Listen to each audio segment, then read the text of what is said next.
Well, hi, everybody. My name is Tom Barnes, and this is Stories from the 78, where we do things in Chicago, but we also do things all over the country and the world. And this is a perfect opportunity to introduce you to a friend of mine, my buddy Martin. How are you, sir? Well, Tom, good to see you. I'm very pleased to be with you, and I hope you're well. I'm doing great. And Martin Schreiber, you were the governor of Wisconsin, let's say, and you were the youngest state senator at 23 in 1963. You have this amazing political career outside of being an author and a caregiver with your book that you have here about your wife's journey through Alzheimer's, called My Two Elaines. So I just wanted to make sure I got all that in the intro here because I think it's just a fascinating topic in general. Well, I've been pretty fortunate, both in good things that happen and also in being able to grow and learn from things that weren't so good in life.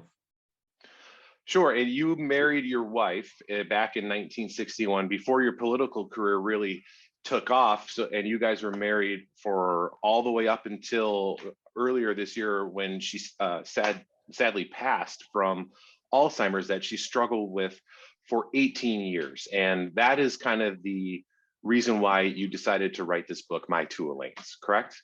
Yeah, Elaine was my high school sweetheart, going back to 1954 freshman Latin class in high school. And oh gosh, what a wonderful person, what just everything you could ever want in a life's partner. And then when she was in 63, 64 years of age, that first Elaine, who I grew to love and who we had 4 children and 13 grandchildren with, this different person was beginning to emerge who could not remember how to get to and from places she had been to and from for 10 years. She would tell me stories about what happened that we did with neighbors and it never occurred. And she was a great cook and she would mess up her recipes so badly that she would cry. And so that was the beginning of the second Elaine. And what I did was I saw this I didn't want to let go. I did not want to let go of this first Elaine.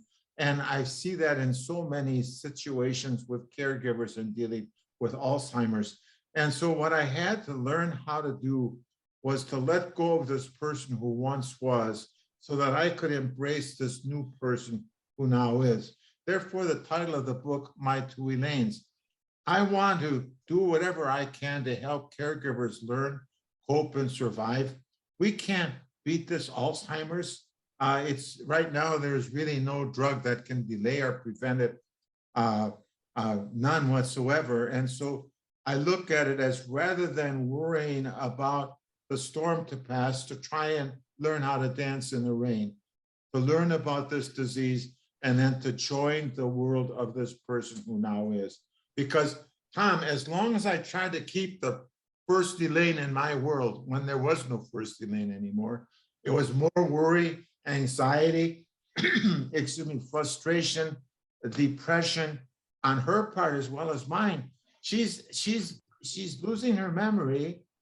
And what at the same time, I'm criticizing her for everything she does. It didn't happen on Wednesday, it happened on Thursday. It wasn't the Joneses, it was the Smiths. And so I wanted to write the book, My Two Elaines, and share with people that how they can begin to become prepared for their journey if they have to do the Alzheimer's journey. Yeah, and you and Elaine had a long journey with her disease, 18 years. And I imagine it was a lot of trial and error. You mentioned a lot of it just now, the first Elaine that you knew as your high school sweetheart, and the journeys that you guys had in that first half of life with your political career, being governor from, I believe, 77 through 79 in Wisconsin. You had a high profile career, and then to have something like this happen to your life partner and then to readjust your world to better have her fit in it versus, like you said, criticizing it, had to be something that you just kind of had to learn over time. I'm sure it's something that didn't just happen in one day. Well, I developed, if Alzheimer's is bad, ignorance of the disease is worse. And I was ignorant of this disease. And because I was ignorant of it, I fought it. And you can't fight this disease. We have to make a determination how can we help our loved one live their best life possible? How can I, as a caregiver, live my best life possible so I can continue to be a father, a grandfather, and also a helpmate to my wife, that lifeline that she so desperately needed as she knew her mind was leaving her. And I saw in a article I was reading about this particular book and your journey here, learn, cope, and survive. And that's kind of what you just kind of mentioned there, where you have to learn it, cope with it, survive, and adapt, I would say, is another thing, which I imagine you did over those 18 years of dealing with this disease that brought you another version of your wife. Yes. And Tom, what happened was I began to learn that there were so many moments of joy that we could have had, but because I was ignorant of the disease, Elaine would want to take a look at the flower and I wouldn't have time to do that because I needed to get my walk in with her. There was a pretty bird, Elaine, we don't have time for that, and so forth. And so, but one really important lesson I learned, we were eating lunch when she was in the assisted living memory care, and she started to cry. And I said, Elaine, why are you crying? Well, she says, I'm beginning to love you more than my husband. Well, I didn't ask her what's wrong with your turkey husband. I didn't do that. But the fact of the matter is, it is not necessary for her to know my name in order for our hearts to touch. And it is so important for caregivers to understand that maybe they can't remember a name anymore. They could win the Olympics with a broken leg. But the fact of the matter is, we can have moments of joy through singing, through holding a hand, through giving a hug, that we can bring these moments of joy to this person, again, whose mind is leaving them. Right. I imagine it's just more of the acceptance on the caregiver's part of realizing that they're just not who they were. And like you said, I'm falling in love with you more than I am my husband, or what she said to you probably was a little hard to hear, but also with your journey thus far, you know that that's not what she means, because it's the same person, obviously. So it's just a matter of kind of just tweaking your outlook on the entire situation. Well, sort of the old saying, home is where your heart is. And Mhm. also, there's a poet, and I don't remember who it was exactly, but I won't necessarily remember what you said, but I will remember how you made me feel. And Sure. I take that to heart, and anyone who is on a journey with their loved one, it's a matter how we can help make them feel. And I think one of the interesting things that I heard about you is that before the book went to print, you stumbled upon some of her journals that she was keeping throughout her time, knowing that she had Alzheimer's. And I think that's a really important look, because not a lot of people have that blueprint for somebody who's actually going through it. I mean, did you learn anything through that by looking through those pages that helped you just with everything that's happened? Yes, Tom, a couple of things. First of all, in the book, My Two Elaines, every chapter begins with some notes from Elaine from her journals. And what I learned from her journals was the amount of courage that it takes for a person diagnosed with this disease to continue forward. The upheaval in their mind, their worry about what could happen next.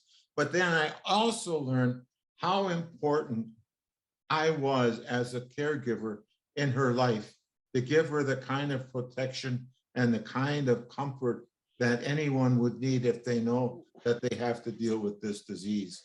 And so, but I got a firsthand insight, understanding. We had prayed together and we had cried together, but never did I understand the courage that it took for Elaine to go forward, nor how much she depended upon me. Well, and I think it was courage on both your parts, because the courage to stand by your partner through that is something that you do with a wedding vow back in 1961, not realizing how difficult it would be in 2022, but you did it, and you have this amazing journal of yours that is the book My Two Elaines, along with your wife's words mixed into this book. And I think it's a wonderful thing for people to find, even if you're not even dealing with anybody with Alzheimer's, just a love story of two people. And I wish you nothing but the best. It's a fantastic read, and my best to you and your family. I'm grateful for the opportunity to be with you. Thank you so much, and congratulations and for everything that you do. Well, thank you very much. And if there's a website that people should go to for the book, or should they just go on the internet? What's the best way for them to do that? Well, we have a website, My Two Elaines, all one word, and I Mhm. happen to have a copy of it here, and it's put out by Harper Publishing. Me too. And so they can get it through at their local bookstore, hopefully their library, and any other place where books are sold, but you can get it through our website. Martin Schreiber, thank you very much for joining me today. I appreciate it very much, and much success with your book and the story that you have to tell. Thank you so very much. Absolutely.